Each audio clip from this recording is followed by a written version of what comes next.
So a lot of what my customers come in and ask me about, what goes wrong on a travel trailer? What do I need to be prepared for? Wildcat Maxx does something very cool. They have a gear-driven slide out, and the way that you can actually bring the slide out in manually is with this crank handle that comes with your purchase.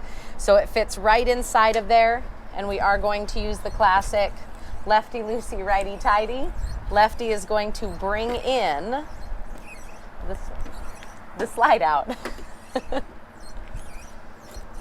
And I can see right here looking in the door. You never want to do anything without double checking that something might be in the way. So I've just come out of the trailer to check that everything is put away and out of the way of the slide out to bring it in safely. And it is a slower process, but it's actually not that bad.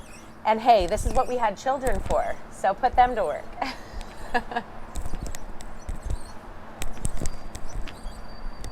So it's coming on in, and we are about 2 feet pulled in.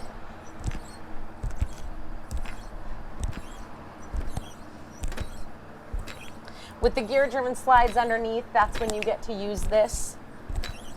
And I do think that it definitely gives value to this trailer. So you'll never be stuck out camping again, unless you want to be.